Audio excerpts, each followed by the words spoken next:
বঙ্গোপসাগরে লঘুচাপের প্রভাবে বরগুনার উপকূলীয় এলাকায় গুমোট আবহাওয়া বিরাজ করছে। ঝুঁকিপূর্ণ বেড়িবাঁধ নিয়ে আতঙ্কে উপকূলের বাসিন্দারা। এ বিষয়ে আরও জানাতে বিষখালী নদীর পাড় থেকে যুক্ত হয়েছেন জিয়াদ মাহমুদ।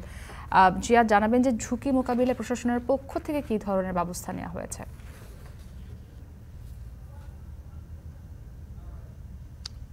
মুক্তি, গতকাল থেকে আমরা দেখছি যে উপকূলে গতকাল দুপুরে পরে ঝোড়ো হাওয়া, সেই সাথে বজ্রপাত, এবং বজ্রপাতে গতকাল একজন মারাও গিয়েছে, এবং আজকে দুপুরে পরই একই অবস্থা, ঝোড়ো হাওয়া, সেই সাথে বৃষ্টিপাত এবং বজ্রসহ বৃষ্টি, সবকিছু মিলিয়ে একটা এই মুহূর্তে কিন্তু সেই আবহাওয়ার পরিবর্তিত হয়ে একটা গুমোট অবস্থা বিরাজ করছে। সূর্য তাপও বেড়েছে, গরমও বেড়েছে।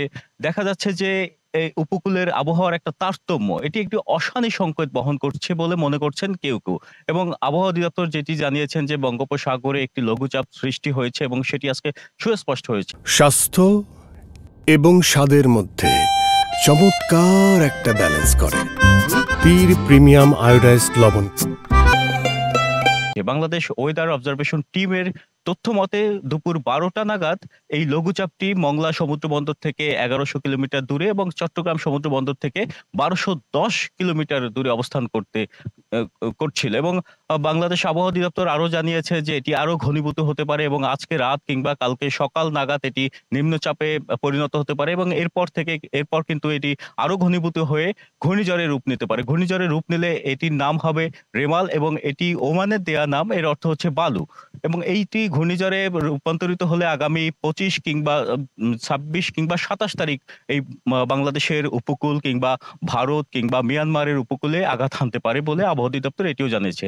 আর এদিকে যে ঘূর্ণিঝড় আসন্ন, এটির শঙ্কায় কিন্তু উপকূলবাসী আতঙ্কিত, বিশেষ করে নদী ভাঙন প্রবণ এলাকার মানুষ যারা রয়েছেন তারা বেশ আতঙ্কিত। কেননা বরগুনা 805 কিলোমিটার বেড়িবাঁধ থাকলেও সেখান থেকে 9 কিলোমিটারের বেশি বেড়িবাঁধ কিছুটা ঝুঁকিপূর্ণ অবস্থায় রয়েছে। যদিও পানি উন্নয়ন বোর্ড বলছেন যে 3 কিলোমিটার মতো বেড়িবাঁধ ঝুঁকিপূর্ণ রয়েছে, এবং জেলা প্রশাসনের তরফ থেকে 642টি আশ্রয়ন কেন্দ্র, 3টি মুজিব কিল্লা সহ 50টির বেশি মেডিকেল টিম এবং স্বেচ্ছাসেবী সংগঠনের 10,000 সংগঠন প্রস্তুত রয়েছেন বলে আমাদের জানিয়েছেন। এই ছিল বরগুনা থেকে আমার কাছে সবশেষ। মুক্তি।